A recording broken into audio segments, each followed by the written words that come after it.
Hello, my fellow webheads. It's your friendly neighborhood Jerry Rasco, and I'm back again. And today we are going to be looking at the Amazing Spider-Man number 66.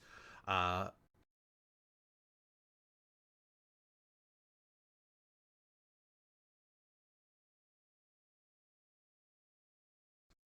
Another Steve Ditko character who is being not reimagined, but done in the style of current title artist John Romita. So that's always fun to see how that translates. Character designs translate from artist to artist.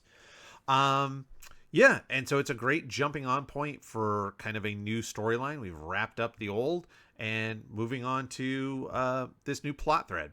I do want to, of course, mention we have our art giveaways. I talk about these with every episode, and that has not changed. So we are still moving forward slowly but surely towards 1,000 subscribers by the end of the year. So if you have clicked on that subscribe button, I thank you with my whole heart, because I wouldn't be doing this without you. So thank you so much for all the subscribers. You guys are absolutely the best. If you're not subscribed, here's what you get, or could get, if you subscribe before we reach 1,000 subscribers. So if you're part of that group that reaches us to that 1,000 subscriber number, you could win free artwork. If you like Spider-Man, one winner is going to win a Spider-Man original piece of artwork. We also have an original, upside down, Hulk piece of artwork celebrating our series that I do featuring the Incredible Hulk comics. So there's an Incredible Hulk piece. And as well, there is also an X-Men, an original X-Men piece, the X-Men in their original school costumes. This is to celebrate the newly kicked off X-Men series that we're doing as well. So you get multiple chances to win free artwork. And all you have to do is click that subscribe button, and it is free. I'm going to give you the quickest of teasers, because there's actually going to be eventually 3 more series coming. I've done the art for one, so there's another art giveaway. Ready? Real quick, we'll show you the back. I think you'll get it. Boom. Who's that? So that's another piece of artwork that's going to be free. I'll be showing that once we're ready to do that. And then I've got another one on my drawing table as we speak. So lots of free art giveaways, and all you have to do is click that subscribe button. So please do that if you haven't. That all out of the way, let's head over to the comic and check it out together. This is the cover to Amazing Spider-Man 66. This is a really good cover. I always, what are things that make a great cover? Let's talk about that for 1 second, because we've looked at now, these are 66 plus annuals plus Amazing Fantasy 15. So we've covered 70 plus, I think at this point, issues and covers to look at, plus our X-Men series and the Hulk series. So I think we're pretty comfortable in knowing what makes a good cover and what doesn't. Number one, do your characters stand out? If you have a cover where the characters are lost in the background, unless it's by design, if you have a character that's hiding in the dark, that's shadowy, literally like the Shadow, or a pulp character like that, maybe you want to do it with a Daredevil or something like that, where they're in the shadows and blending in, and you only see maybe the eyes or the logo or something like that. Great. Otherwise, for the most part, you want your characters to really stand out and pop out. Don't forget, these comics were made before the direct market. So the direct market is comic book shops. These comics were made to be at a newsstand, on the street in the city, at a pharmacy, at a grocery store, at a liquor store, on a bookstores, on a rack, whether that's a spinner rack or a stand-up rack. You want people to scan very quickly. And if you're a kid and you like Spider-Man, you want Spider-Man to stand out. And this cover does that. One, by using a white background. White background or black background really helps your figures and characters pop off the page. So that's a very simple thing you can do with your own covers to make sure that they really stand out. Number two, you want something that has to do with the story but doesn't necessarily give everything away. So we know that Mysterio was coming. They teased it at the end of the last issue. So we knew Mysterio was here. So Spider-Man facing off Mysterio is enough that it tells us there's a conflict. They're going to engage each other here at some point in the story, but it doesn't give away exactly what's going to happen. So that's also good. It makes us want to open the page. The other things that can help out, we don't necessarily see here, but having your characters in peril. So if your characters are, in a trap, under rubble, at the mercy of the villain, these are all tropes that, again, make a reader say, ooh, I have to know what happens. And so I'm going to open up that book and read it. If you don't have some of these things, it's a lot easier to pass on a comic. So those are things you want to do. Lastly, when you're first starting out, you want your title up here to be very, very clear. And again, this is a different time. So these comics would be stacked. Again, whether that's a spinner rack or a shelf rack or something, comics would often be stacked over each other. And sometimes all you would see is the part of that title at the beginning. So that's why they're up here in sort of that top quarter of the page of the cover. And you want it to be clear, legible, and not necessarily blocked by the artwork. The nice part here is Spidey has become so brand name by the time we've gotten to this issue that between the corner box, this title, you see those webs, you can have Spidey covered up. You can have Mysterio kind of overlapping some of the title, and it's not going to hurt you. But you want a good clear cover, a good clear title as well. So those are things that make a good cover, and they're all here. It's not as threatening as it could be, but it's very nice. And then the last thing, this is for any piece of artwork that you do, you want your composition to move the reader or the viewer's eyes around the piece. This is whether you're doing a painting, a drawing, a sculpture, whatever. It doesn't matter what kind of piece of art, visual art that it is. That's what you want to do, is you want that people to move their eyes through and see all those details. How do you do that? You do that by connecting things in your composition. Remember, your composition, the concept is the relationship of the objects in the piece of artwork that we're looking at. So in this case, you have your title, The Amazing Spider-Man. That takes us to both figures. So you can either start, if your eye is drawn down to Mysterio and this large, dome white head, and then down to the hands, and then you can either go through the smoke and back around, or your eye can travel down the arm to Spidey, back up to the web, or vice versa. You can come down the web to Spidey, across to the arm, to Mysterio, down to the clouds, and then you're down to this bottom right corner, which is exactly where we want the reader's eyes to end, because then they're right there to flip that cover and open up the book. So that's really important, and things to look at in terms of what makes a good cover, and this is a very good cover. As I always say at this phase of our videos, this is a scanned PDF copy of the book. So this comic was made in 1968. So we're still talking 1968. And that's why you see these advertisements, the old printing style, the old paper. Sometimes we're getting new enough that a lot of these copies are still in pretty good shape. There were a few of the older issues that were in pretty rough shape because there's just not that many of them left. So they're going to be looking a little better, but you still do see some yellowing of the paper and things of that nature. So that's what we're looking at, but it's such a great opportunity for us to see what the original vision and the original product looked like. That's why I really enjoy going over these PDF scans versus recolored computer digital copies. So splash page, let's get right into it.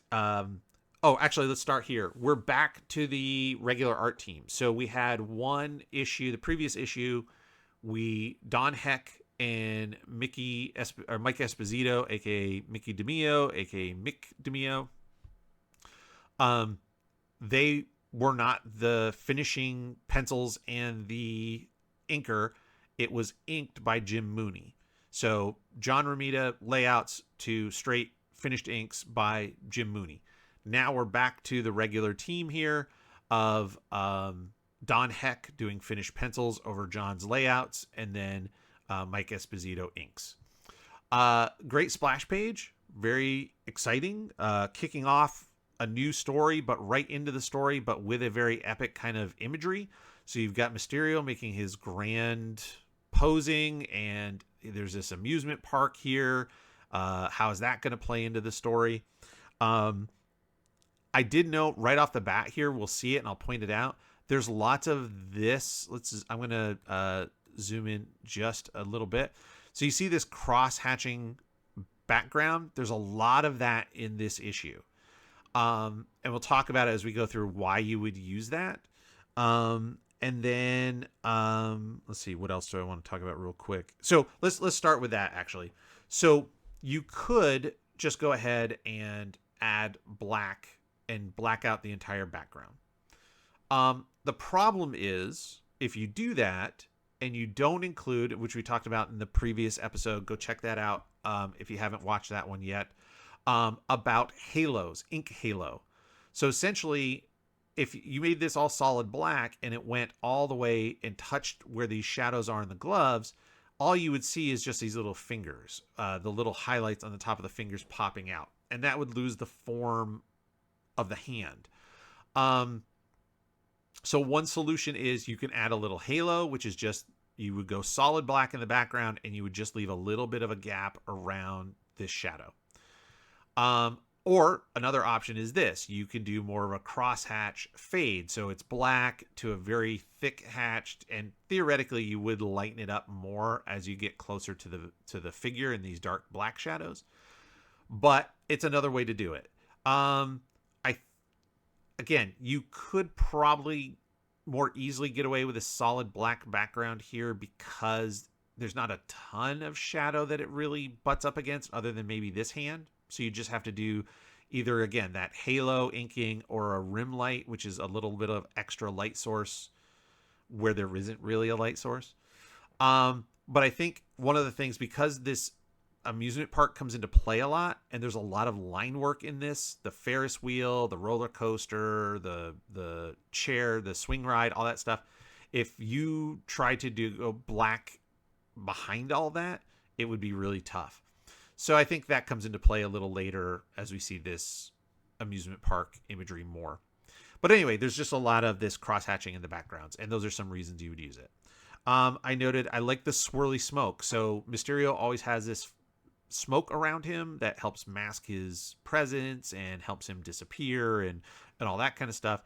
And I like these lines. They're very thin. They're very swirly. They're very, little layers. It makes it feel more wispy and moving than a thick cloud of smoke that you could like almost hold in your hand, right? This feels more like clouds than like a solid thing. And I like it. I think it's very nice. And it's a good contrast to the very solid, firm lines that are being used, bold lines on Mysterio's figure. So absolutely nice there.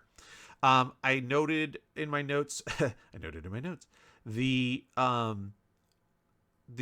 super tight, how did I call it? Pattern on Mysterio. So I went back and looked at his first appearance in Spider-Man number 13. And for the most part, it's not too far off, but this here is much, much finer in terms of this like cross-hatching pattern that it makes up Mysterio's costume. It was much larger in the original. So this is just this art team's vision of the Mysterio costume with this really, really fine crosshatch pattern on it. And you know what? I like it. And here's the reason why. I feel like this super crosshatch pattern would almost work like camouflage. So remember, the idea of camouflage isn't necessarily to 100% hide you. There is camouflage that will hide you. But a lot of camouflage is just there to break up the silhouette or outline of a form, obviously of a person most of the time, so that we don't stand out when you're trying to hide in a environment, right? So our human shape, our eye picks that out very easy. So if you're Mysterio and you don't want people to get a clear, easy look, this is his whole thing is sleight of hand, special effects, magic, that kind of stuff, right? So you have this suit that really blurs your form. It's almost like a walking moire pattern. If you're not familiar with a moire pattern, it's just when you have lots of crossed lines over a space, it sort of makes patterns your eye will recognize and pull out of those that aren't there, that aren't drawn in there. It just happens. That's how our eye recognizes it. So, in a way, I feel like this super tight cross pattern, as opposed to it being more like a check or like a pleated or padded suit, it's almost more of a visual camouflage where, again, it's just sort of making this weird flattening of his body and sort of blending together. So it'd be really hard to kind of see what he's doing. I may be reading way more into it. It might just be that Mike Esposito was like, hey, I got time and I'm going nuts. Watch this. And just went with super cross hatching. Who knows? I like to think of it as, in terms of the story and the character. More cross hatching background. So this is the one I was really talking about. If you wanted to black out this entire background, it would be nearly impossible to add black behind all the little bits of that roller coaster, Ferris wheel, etc. So this is a great way to have the background darker and have this. And that's important because you see as we pull back here, which I really like, you see that it's lights and that he's in a studio. So I think that's a really nice idea. He's not 500 feet tall over this amusement park. It's a scale model that he's built, and he's using lights and stuff to either film it or whatever. So I like that quite a bit. We go over here to page 3, and he talks about how he got out of prison. And I asked the question, why do Marvel criminals get to work in prison in things that will help them escape? People like the Vulture got to work in a machine shop where he could just basically rebuild a rough version of his wings and escape. Mysterio here gets to work in the pharmacy where he has access to chemicals that he could use again to escape. Like, that's crazy. I don't understand it. It happens over and over. I want to say maybe the Shocker as well at some point, while in prison, like did some sort of work where he was able to cobble together, new his new gauntlets and escape. And you just go, why don't they just lock these people? Why are they letting them work with chemicals and machines and electronic equipment? It's crazy. Makes no sense. But hey, for the story, it gives us an opportunity. How else is he going to get out of there, right?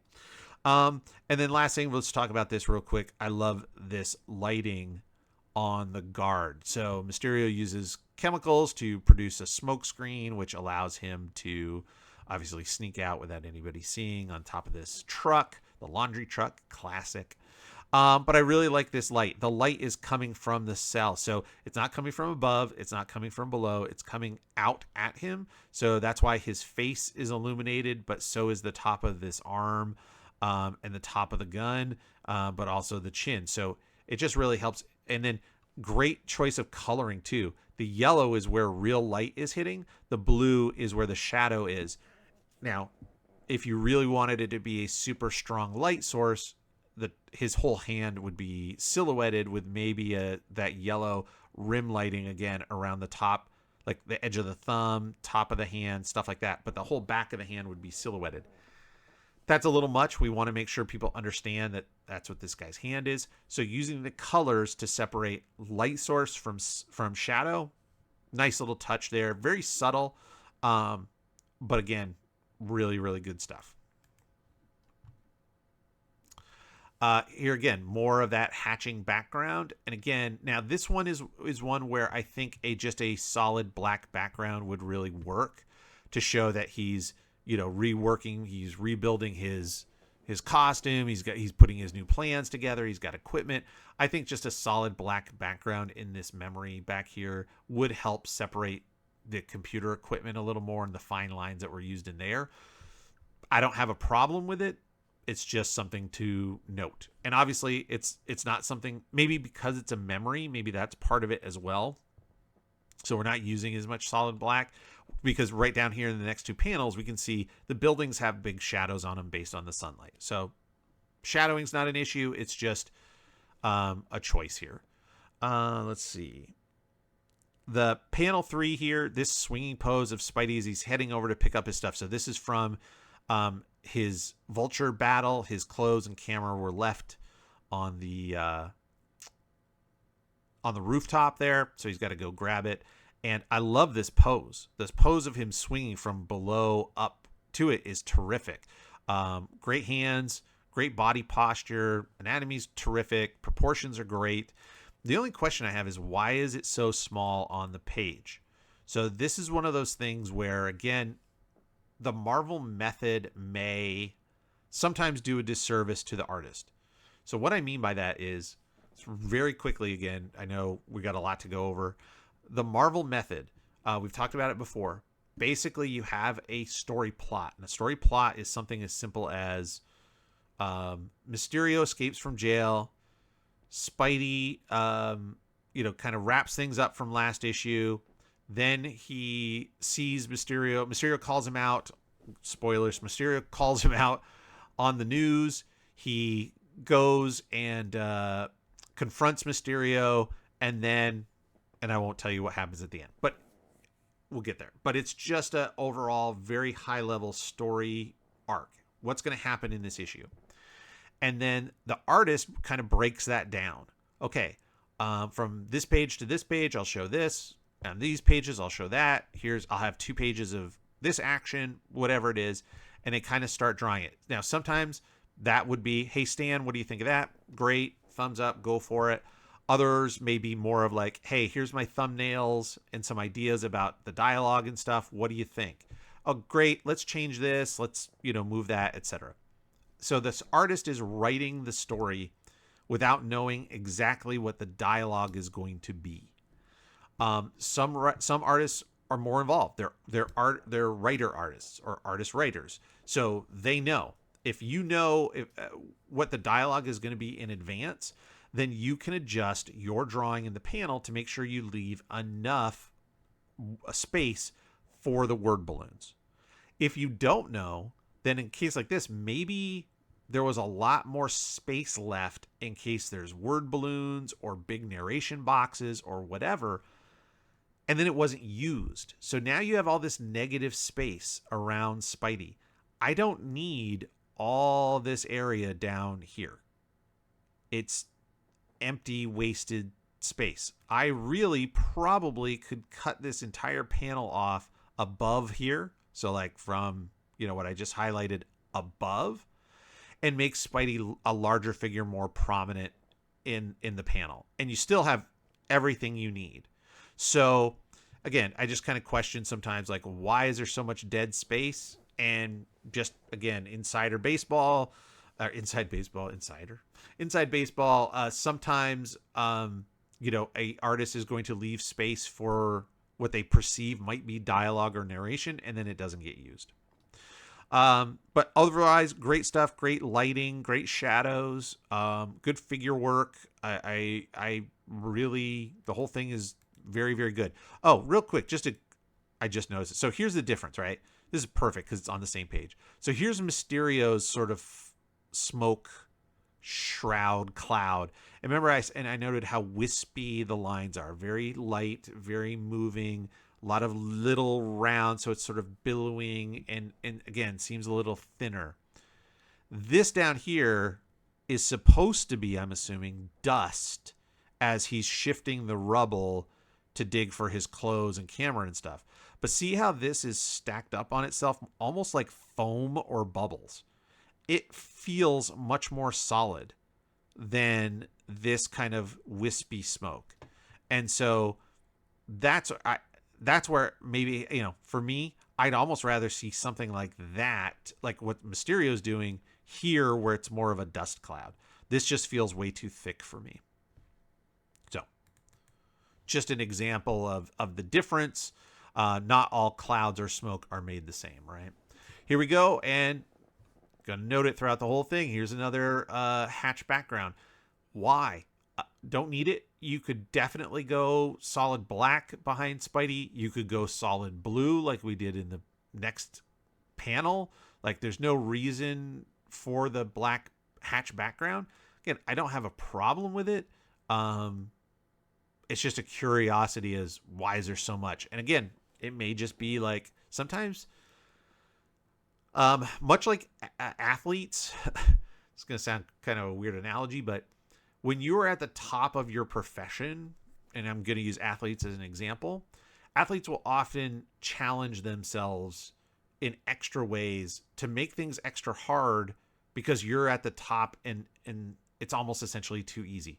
The example I'll give you, I personally am a big Larry Bird fan. If you know Larry Bird, the basketball player, Larry Bird was a right-handed basketball player, but at one point in the season, he wanted a challenge. He was kind of bored with what was going on. They were on a big win streak.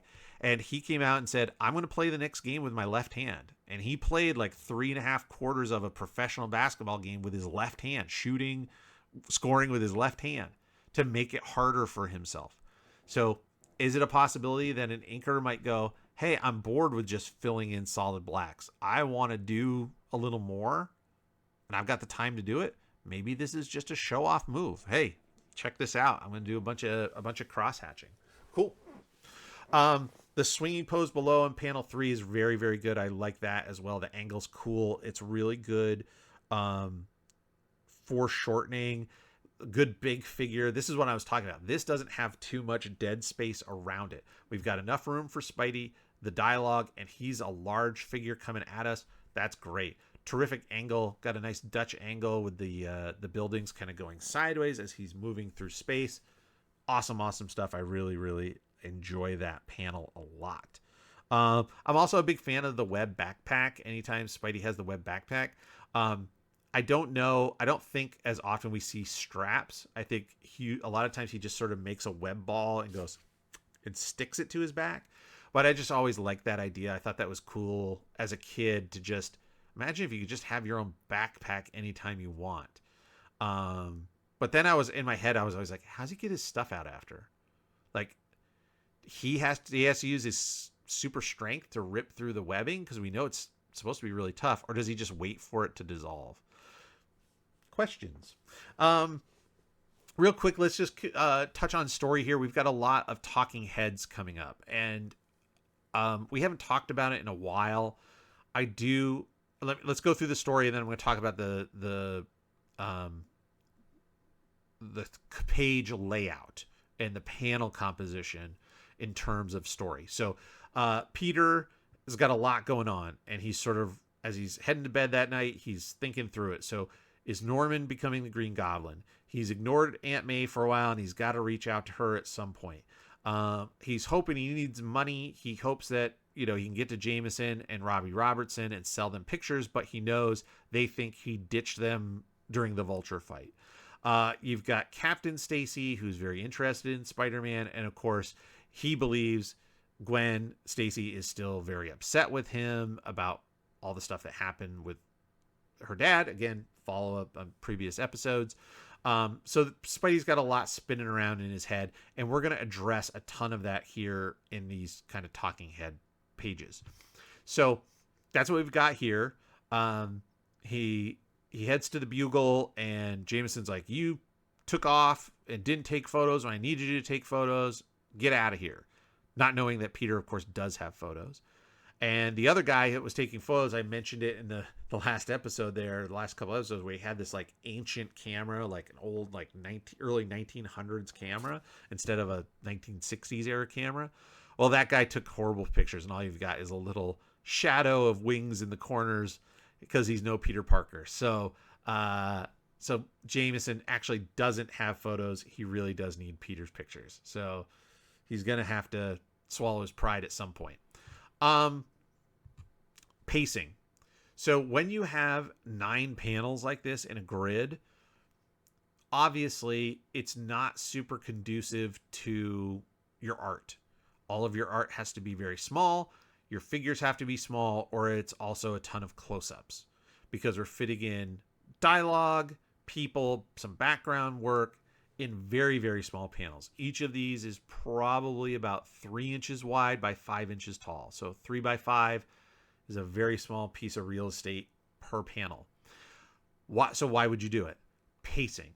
So comic panels are all supposed to be a moment in time. And when you show multiple in a row like this, it's helping us speed up time. There's not a big gap between Spidey swinging. We don't see Peter get to his apartment. We don't see him put on his PJs. We don't see him crawl into bed. There's a large gap of time between, on the left-hand page, panels 3 and panel 4. These are literally within moments, right? He's in the office. He's asking Betty about Jameson, and then Jameson pops out and yells at him. Peter's walking out. He's still yelling, and then he tells Ned Leeds, hey, get me those other photos, and then he looks at him. So this is all happening boom, boom, boom, boom, boom. And that's why you use a grid panel for pacing. We see it continued through here a little bit as well. Again, story-wise, Peter he needs the money, so he sells his motorcycle. Kind of interesting choice there. It was such a big plot point of his independence of getting that motorcycle that for him to sell it, and I don't think, well, we'll see down the road here a little bit, but realistically, I don't believe that Peter ends up ever with another vehicle. I think if he just has to get somewhere, I think he just costumes up and webs around and swings around. But no more motorcycle for Pete. And then as he's walking out, Mysterio shows up. He's made his grand appearance. It's great. I really like what's going on here. However, there's a couple of issues. I want to zoom in to point this out because I'm guessing you probably didn't see it the first time through like I didn't see it the first time through. So Peter's walking out, and then his spider sense goes off. And normally his spider sense is shown as these waving lines from his head. Well, the problem is there's too much going on in the background. There's all these other lines happening. There's the smoke. There's this sort of the energy from the red part. There's the texture on the buildings. You can't see his spider sense going off. He says it, but you can't really see it very well. That's why, skip ahead, I like this when they do this. Half his face is Spidey, and you can add those spider sense lines coming out. It's just another visual clue that, hey, he's getting, he's getting a warning from his spider sense. And then the other thing, and this happens a couple times actually. So we've got 2 errors here. We've got, which I think is, I don't know if it's an inking, a penciling. I'm going to go with an inking error only because the inker is the last one to touch it in the crew, right? So John Romita is doing the layout of just rough figures showing where the people are in relation to each other and the size of the panels and stuff like that. Don Heck is doing the finished pencils, and then Mike Esposito is inking the details over the top. And if I don't know where the mistake was made, but this should be a glove. This should not be Mysterio's fingernails. We established the very first page, we saw Mysterio's hands.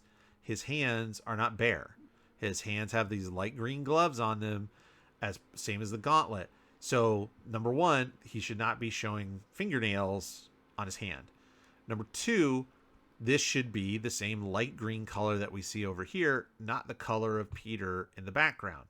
So there's a coloring error here as well. Peter is done in a color to offset him, so just Mysterio is the focus, and then we have Peter in this washed out color just to push him backwards. Great. It's a very simple and easy technique, again, that we don't see anymore in modern comics because it's just so easy with things like Photoshop to go ahead and just color everything exactly what it would be in real life. But if you want to separate these figures, have Mysterio in his normal bright colors and then just wash Peter out with more of a neutral. That's a great simple technique. We do the same thing here. As Mysterio moves out of the alley, Peter and this other guy are both in shadow. So they're this blue color, while Mysterio is the only one in his normal colors. And again, really stands him out as the center of attention, which is exactly what's happening. So that's very important there. So yeah. Oh, this one is great too. So this tells you where a lot of these older, when I say older by today's, for today, they weren't older then, but these older Silver Age artists, so many of them came from a background of romance comics, Western comics, war comics, detective comics, not DC, but actually like detective stories. So they were just drawing real people with real expressions and real, right? Not so much superheroes and fancy costumes and exploding powers and all that kind of stuff. That came later. And you see that here with this face. This is a great face. It's on model for Peter, but it's also very subtle. So the whole thing is, he's like, hey, I gotta rush off and I gotta stop Mysterio. I gotta go turn into Spider-Man and be Mysterio. And he's like, hey, wait a minute.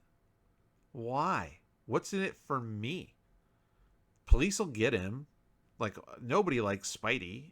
People are mad at me all the time. People wanted to, take my costume off. They wanted to lock me up in jail.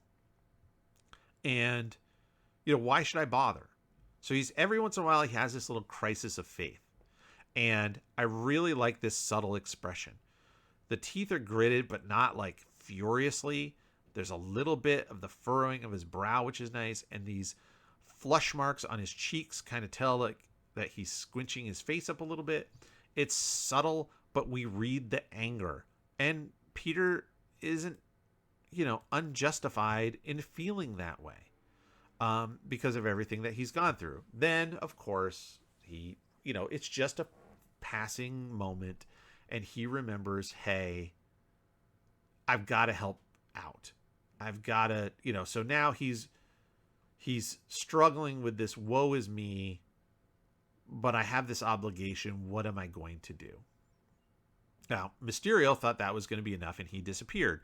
So he's underneath the grate there, which is a nice little tie-in. You've got the wisp of smoke. We didn't even really need the arrow here telling us that he's under our feet. That wisp of smoke should have tied together, and it does. But that's all right. We'll be very obvious about it. Love, again, the blue coloring for the shadow is great. But we have another mistake. Again, he's not wearing gloves. We should not be seeing his fingernails. So that's another drawing error, whether that's inking or penciling. I don't know.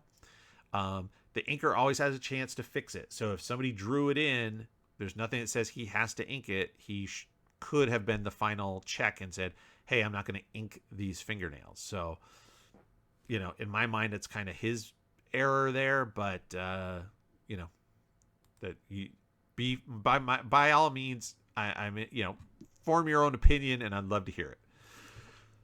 So there's Peter. Just now he has no transport, so he's waiting at the bus stop. And who does he happen to bump into in a city of millions of people, but the one girl that he loves more than anything, Gwen Stacy. And she, of course, immediately is like, no, we're all good. It's all great. Dad explained everything. I love, there's no actual apology. I'm sorry, I thought the worst of you. I can't believe, I would ever think that. She's just like, oh, Dad explained it. We're good. And he's like, great, I'll take it. But it's just really surprising that there's no actual formal apology per se. They are feeling good about this. And now it's official. Peter and Gwen are definitely an item. And great.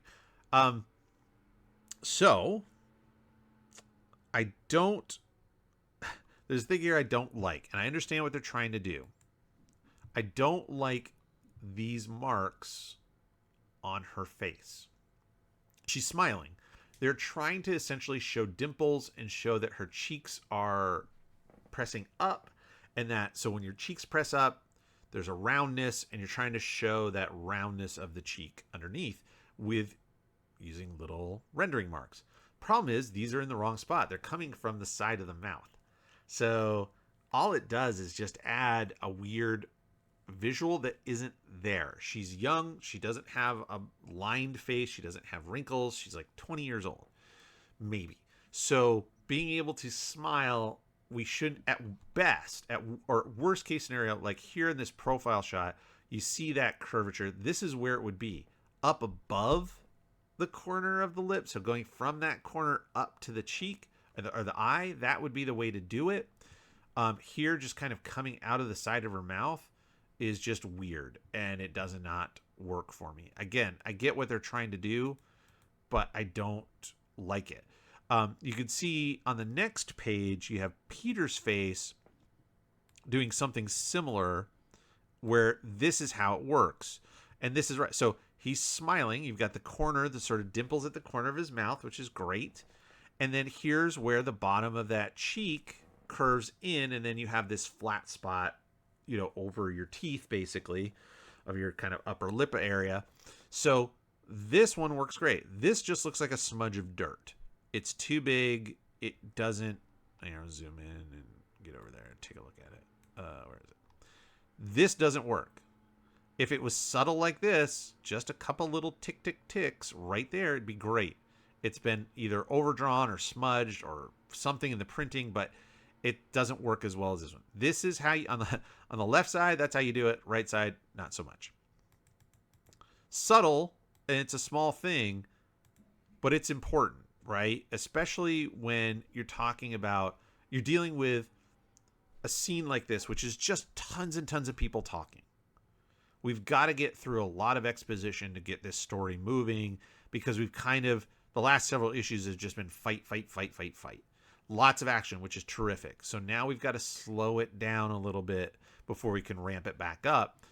Well, if you're going to do that and you're focused on these characters, for me, I mean, Gwen Stacy's and Peter, but mostly Gwen's face is the center of this entire panel over here on the left. And making a mistake on that face is inexcusable because it is the panel. So it's a subtle little thing, but it's easy to correct and easy to do right if you're watching for it. That was my only note here as we turn the page. So Harry's been worried about his dad. His dad's been missing. He hasn't been showing up places. Well, he's hiding out in his office because his factory, because he has remembered that he is the Green Goblin. He doesn't remember Spidey's identity yet, but it's every day his memories are clearing up to the point where he remembers he's the Green Goblin and he's in costume. So it's simply a matter of time before we see the return of that goblin, and that is bad news for Peter. So that was my big note for this page, was just he swings by Aunt May and hears some commotion and busts in just to find that she's watching TV and she's scared by the TV. So first I want to talk about this picture at the top. I don't know. It's funny. It bothered me a lot from a distance. And as I zoomed in to where I was looking at, it wasn't quite as bad. But I mean, we're talking like, this is a pretty significant, this is like 600% zoomed in. His eyes are almost going in different directions. And again, it's more obvious, I feel like, when you zoom out. It feels like this eye is looking almost straight at us, where this eye is curving off to his left, to the right hand of the page. It's just really important. One of the things I know most people do, I do. You don't have to, but when you're drawing a face, once you do just the outline of the circle of the head, the very first thing everybody starts with is the eyes. Your eyes are critical. You can make a mistake on the nose. You can make a mistake on the mouth, the ears, whatever. Eyes are super critical. The phrase is the eyes are the window of the soul. And having your character's eyes either sometimes not be lined up straight, so one is a little higher or lower than the other, that's not correct. or they're not looking in the same direction. So if I turn this way, both eyes got to look that way. If I'm looking that way, same thing. So for Peter here, either his left eye, and maybe it's just the pupil, the dark, little spot of the pupil is kind of more towards the edge over here, and this one isn't. So just by moving that pupil over a little bit, or this eye just a touch to the right, could really fix that up. But I don't know. For me, again, I'm very interested in hearing your comments. You tell me if when you get to this image, does it look like his eyes are going in two different directions? Because that was the first thing I saw. Nice, very nice destruction of this mock-up of a bridge being destroyed. Obviously, it's not real. It's all fake. And Mysterio's like, it's fake, but I could do it. But that's really nice. The little cars, all the cables. It's a hard thing to do, and it's done very well. Aunt May is so upset that she has to lay down, and they need to call the doctor. I mean, so one of the things I said is Aunt May needs to live in a bubble, for crying out loud. Like, she can't watch the news. She can't watch TV. Oh, what is happening? Like, she's so frail. Like, Peter should quite literally remove the TV. Like, make sure she doesn't see anything. She needs to be in, like, I don't know, in a home, or like I don't know, someplace off in the country. Like, send her away. Aunt May can't stand. I'm shocked that she doesn't collapse when the phone rings at this point. So anyway, the next image here of Spidey is good. I did say the head is a little bit large for the body, so that is proportions. So when we talk about that term proportions, one of the ways you can measure a human body to make sure that it all is in scale, all the pieces are in scale with each other, is you use your head as the main guide. How many heads tall are you? Your arm from your wrist to your elbow is the exact same size as your foot. Things are in relation to one another. Theoretically, the distance between your two eyes should be the width of one of your eyes. Things of that nature. So that's how you can keep it from being like, whoa, that arm is way long and this one's short. Eventually, you can learn all the rules when you start out, but eventually you can feel it, and it just becomes, second nature. You don't have to think about it. But here, the head is a little big compared to the rest of the body. But it's okay. It's subtle. I'll say this. I like the composition. Again, relation of the objects in the panel to each other. This diagonal composition, so turning him that way and having the webs go diagonally, uses the widest space of this rectangle and helps pull our eye visually through the panel by going from the top left to the bottom right to move to the next page, which is that's how we read. We read in a Z. So we're ending up exactly where we want the reader's eye to end up. The last thing about this, he's back to the classic web shooting pose. No more weird one finger web shooting. He's double web shooting. So that's great. Let's see here. I really like this page as well. It's great here. Now, this is how you see his spider sense. They've even used a little color to help separate it from the background. That is a great example of what his Spidey sense should look like. I really like this imagery of him lifting up, even the sound effect of the screed. Like, you can hear, if you ever lifted up a corrugated steel door on like a storage unit or something, you know how that feels, that metal feels, and you can just feel it folding under Spidey's hands, and it's just some very simple black lines. It's just a brush mark doing the shadows of all the layers of that door, and then folding them together as he crushes it up, I think is terrific. It works really, really well. And just becomes very tangible. So I really like it quite a bit. again, I've talked about this before. I'm usually not a big fan of the profile shot, but this one is nice because you really feel that weight. If you think about it, if he doesn't have any kind of weight that he's pulling against, he would be off balance and fall on his butt, because all of his body weight, his center of mass, is over this back foot, which just has a toe on the ground. His power is coming through this leg in the front that's planted flat, and the weight, or I guess not so much the weight, because he's not lifting it, he's crushing it. So I guess it would be the force that he's applying to the door is offsetting his center of balance being backwards. So that's some great understanding of just physics and body mechanics and stuff. And, you think when, at least for me, when you're a kid and you want to draw comics, you're like, I need to know how to draw his costume, and I need to know how to draw, the webs and stuff like that. You need to know a lot. You need to understand these things. How does a body move in space? When weight is applied, how does it function? All those things are important to give us as close to a sense of realism on the page as we can get. So that's really, really nice there.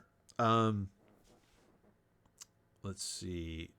Oh, a note. So he comes in and Mysterio is just like throwing shade at Spidey and calls out Spidey's costume, telling you he rents that corny costume by the hour. Like, who's talking? I mean, Spidey has, I get it. Maybe you go like, it's this bright red and blue, jumpsuit, leotard, if you will. Who has giant eyeballs on his costume and and a giant cape and a fishbowl? Like, Mysterio is one of the last people to throw shade at a costume. Let's put it that way. So I thought that was pretty ridiculous. Of all the things to try to get under Spidey's skin with, making fun of his costume. We have, kind of a traditional situation here with Mysterio, which is that smoke clouds or masks his presence, and he's punching Spidey through the smoke, and Spidey can't get a kind of a lock on him. This is my question though. Why not? We know that as far back as here, his spider sense was working. So is his spider sense being jammed? Theoretically, we've seen Spidey work in the dark. We've seen him work with bad vision. In theory, he could close his eyes and his spider sense should warn him when Mysterio's throwing a punch, and he should be able to locate him essentially with his spider sense. So I don't understand this, and it's not really addressed. In the past, Mysterio was able to mask, to block Spidey's spider sense, but I would have liked to have at least heard that through dialogue maybe or something.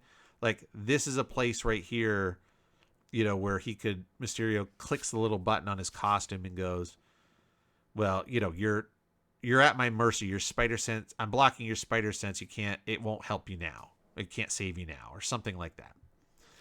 You still see the amusement park in the background. Another nice kind of different, instead of the hatching, now we have just this line work as a background, but I think it's cool because it's different than the line work of the amusement park and the clouds and the smoke. So good stuff. Nice inking through here. We've got some heavy lines where we need it to really help, separate like the forearm from the body. Anytime you have the web pattern, it's so close so if Spidey's arm, hand, foot, for whatever reason, is in front of his chest, using a very bold outline to separate foreground from background is a smart way to do it. Let's see here. Oh, yeah. So again, we have more of that hatching background. I told you I was gonna call it out every time I saw it. So more hatching background. Again, just I think mostly because you've got the amusement park shapes in the background. If you black it all out, it's going to be very messy and it's going to kind of get lost. So we've got this sort of hatched. I would have liked to see more of a transition from solid black at the top to a hatch, so a gradient. But it is what it is. Down here, I like this. You've got a very nice sense of, actually, in both of these panels, in panel 2, panel 3, we've got a good sense of 3 levels of depth. So you have in panel 2, Spidey in the foreground, Mysterio in the middle ground, and the amusement park in the background. Same thing up here. Now in the next panel, we have this weapon, whatever this gun is, in the foreground, Mysterio in the midground, and then Spidey in the background. So lots of nice depth to both of those panels, and you just do it by size, overlapping, and position on the page. So great stuff there. Spidey is attacks, and all he ends up with is apparently a throwaway cape. This figure, what did I say here? Weird figure. Yeah. So we're great up to this point, and now this figure is very odd. Just the way that it's drawn, the position, this weird leg foot kick out, and then of course this is always a big no-no. Your heel is right on that panel border. You never want to do that. The head's a little large. The eyes are a little small. Like, the whole figure just is odd. It's an odd position. It doesn't work well. There's plenty of other movements or things that Spidey could be doing to get himself out of this cloak, and that's probably one of the worst options you could pick, to be perfectly honest. The last panel is phenomenal. Very subtle and very simple. They have just the barrel of this weapon, whatever it is that Mysterio's invented, hitting Spidey. And we don't even need to know that it's Spidey. We know it is, because we know that that's the whole goal, and Mysterio's aiming the weapon at him. We see the figure. He's got a skin tight costume, so there's no hair, there's nothing like that. There's no cape. We know it's not Mysterio. Just enough of the limbs showing through the energy and the smoke and everything to show that he's been struck and knocked off his feet. And then we have some a version essentially of what is known as the Kirby Krackle. So if you don't know, this is a Jack Kirby, I'll say invention. It's named after him. Everybody refers to it as the Kirby Krackle. And it's just a way of inking with these circles to show energy. So here's another, a couple of examples of Kirby Krackle for you to see. And so anytime you can use that type of energy effect, it's great and effective, and is classic to comics. So it's always a really welcome thing to see, like here in this panel. So terrific stuff there. Spidey is hit. He's going through stuff. He says he feels like he's dying. He's spinning around. It's all crazy. I love the close up here. You can feel his anguish, even though you can't see his facial features. The fact that he's on his back looking up, and those hands around his neck and face really emphasize. So that's great body language in a close up with no facial features. Like, that's really hard to do. That is some terrific visual storytelling. We don't necessarily even need the dialogue to know that whatever hit him is not pleasant, right? And now he's sort of flying through the air, lands, and I always love, again, they've done a great job here. You feel him getting up off of whatever this ground floor is, the weight on his arms and legs. You really feel it, the way the head is hung down. Terrific. And then this last panel on this page, the shadow of it, is awesome. I really like that. Anytime you do shadow over Spidey and you use the red lines to replace the web pattern, I think that's a great solution for that problem instead of just blacking everything out. And really, really works well. The only thing I wish, and you just can't do it because there's not an unlimited number of pages, I would have loved to have seen this on a page turn, so that this image of Spidey going, what? and the shadow looming over him would have been on the right hand side. We would have turned the page, and here's your last page, and that would have been really, really cool. But is what it is. This is a great splash ending. I really love it. Um, there's one thing. There's a couple of things. The For one, I'll say this: the detail of the amusement park looks awesome. Like, we don't. Back in 1968, there was no Google. There was no Google search. You couldn't reference, hey, show me an amusement park, show me a merry-go-round. So for somebody to have this kind of, knowledge in their head tells me either they spent a ton of time at the amusement park or somehow they got photos of an amusement park or something, because it looks excellent. It's the space between, the booth and the tent and the merry-go-round, the detail on the Ferris wheel cars, the roller coaster, all really, really good. I also really like, because we know that Mysterio was in a studio, and this was a model in a studio. So you have these areas. I would have liked, instead of blue, these should have been white or yellow. These are the lights, right? So this is what's shining and lighting everything up. I would have liked to have seen those brighter. Again, maybe with a more modern coloring technique, we could have done that. So it's supposed to be shining and reflecting on Mysterio's helmet. I don't like the shine, this line work right here. And here's why. The helmet is pretty much white with this sort of greenish tinge to infer his head inside the bubble, right? Or the dome. You want that shine here to be the brightest thing, but it's equally as bright as the rest of the white parts of the helmet, and so you're using line work to show a shine. In my opinion, I would want the shine to be the absence of color or shadow. So I would have liked to have seen the dome be a slightly darker color, maybe a light gray, or maybe even like a light blue or something like that. And then I would cut out this shape to make it white to be the shine. Or you have to put a shadow, some sort of shadow line around this to emphasize above it is a shiny. So basically you can't show a shine without shadow. Let's put it that way, right? Otherwise everything is just lit up equally. So your shadow is what helps define your shine, and there's no shadow here. So that's really important. The other thing, this is a great fist that's looming overhead, and you feel like he could just kind of go like that. But how much better would it be if that hand was going like this? Like it's reaching out to grab him. I think that would have been really cool. There's no, in this case, as I say, there's no wrong answer.